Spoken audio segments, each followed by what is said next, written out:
Let me tell you a story about a man named Charlie. One tragic and fateful day. With $100 in his pocket. Angie Senger with Old Men Stories Opry, and today once again I'm joined by BoxCar Bob Selby. Hey Angie, how's it going? Hey Bob, it's good to be back with you again. Yeah, likewise. Yeah, we're not we don't see you all winter long, and then when we're up here in Minnesota, it's hard to get our schedules. Yes, absolutely. Go have coffee and yeah.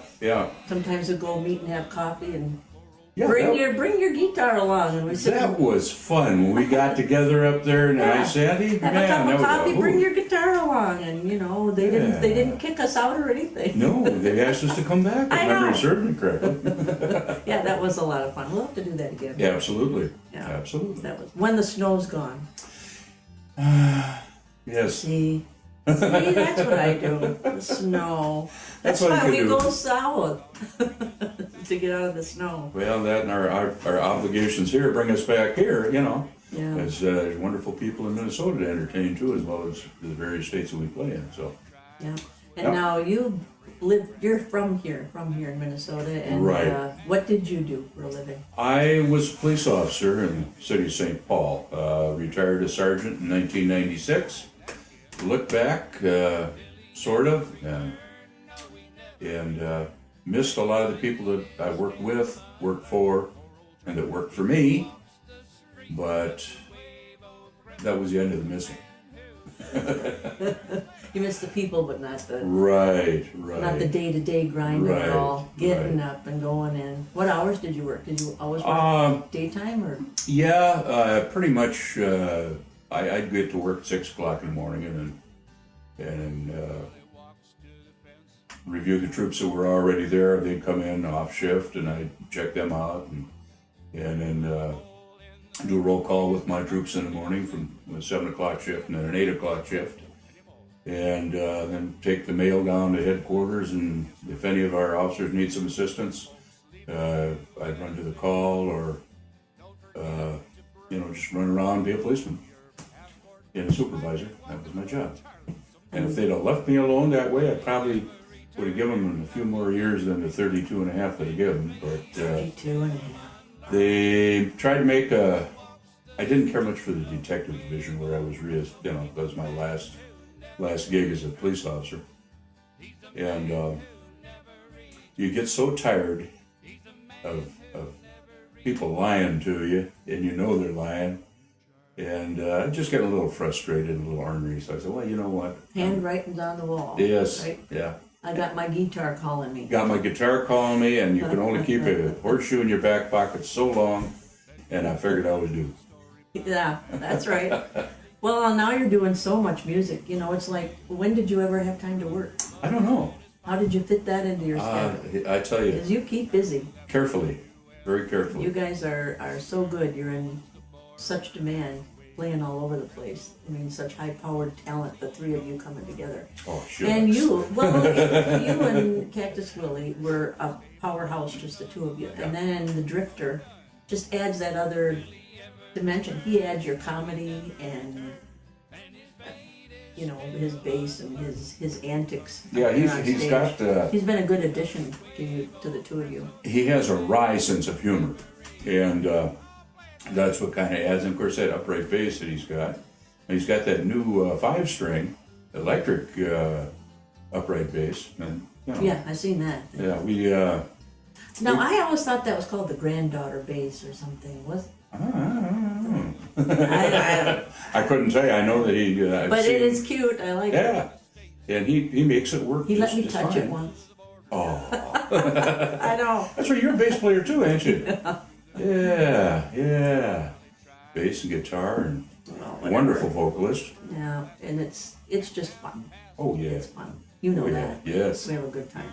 Yes. And the three of you are just such a powerhouse. And then you play a lot by yourself. Yeah. Share your talents with people who ask you. Yeah, I try. And there's a gal down here that was part of the Good Friends group that I sang with a number of years ago.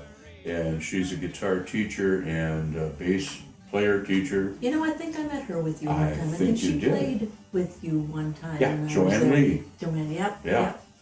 And now she's, because Willie won't be here yet, I'm doing Sandhill with her and the Drifter, May 13th, I believe. Yeah, May 13th. And then the three of us, the Cowboy and Hobo Show, will be there later on in the year. So that's a fun place to It's play. a fun venue. Yeah. Yeah. Good place to play. Yeah. So you also, in addition to all of that, you also find time to write songs. Yep. And we're going to talk about one of those songs today and then listen to one of those songs. And this is a remake of a song. Yes. It's kind of funny now, the history on this song. Now, what was the original song? The original song was The Ship That Never Returned. Really? I've And been singing this song for years, and I didn't know this story. 1897. The song was written called The Ship That Never Returned. I believe it was 1903. They had a wreck on Southern Railway, and they took the tune of that song, put some words together, and wrote the wreck of Old 97. Now, in 1959... Now, the wreck of the Old 97, wasn't that sung by... wasn't that Johnny Cash or somebody? Well, a bunch of Is that bluegrass different? people snapped up on that. Okay. And,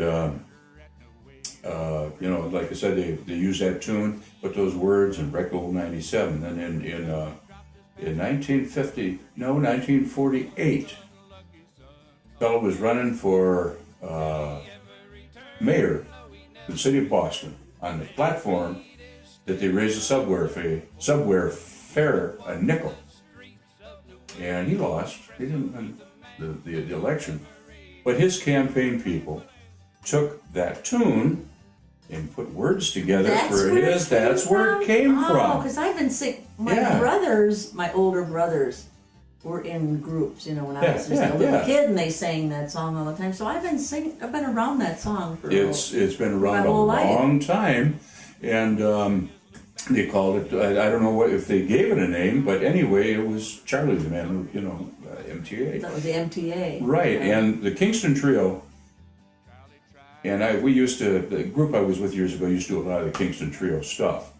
And they were researching songs in the library as they did. That's where the Kingston Trio got a lot of their music from, their music ideas.